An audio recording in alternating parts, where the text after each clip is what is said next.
Idanuwa na har sun daina zubar da hawaye. Dan Allah Ahmad, ina so na ganka. Ahmad, lafiya naga kamar ka rame? Allah ko? Ni ai ban gani ba. Ai dama ba za ka gani ba. Wanda ya damu da kai shi kadai zai ga kalar ramar da. Dama gurin wannan ƙazamin gajan kika zo? Shine kika yi ƙaryar cewa zaki je duba ƙawarki ba ta da lafiya? Da fatan dai ba da ni kake magana ba. Akwai wani ƙazami a nan gurin banda kai ne? Ya isa.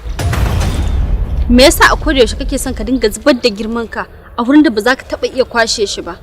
Na dauka ai idan mutum ya nemi abu ya rasa, haƙura yake da shi. Bibiyata da kake yi ba shi zai sa zuciyata ta aminta da zuciyarka ba. Hasali ma yasa in ƙara jin na tsane ka.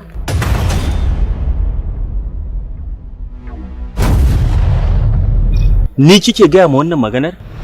An faɗa maka.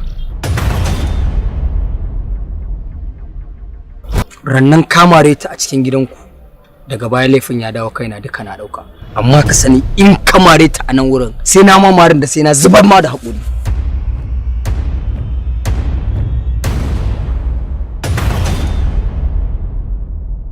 Ka daure ka dawo da Ahmad gidan kuma ki dakata.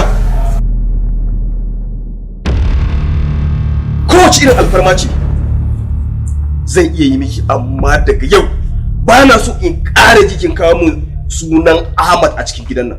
Kin ji na faɗa miki ko?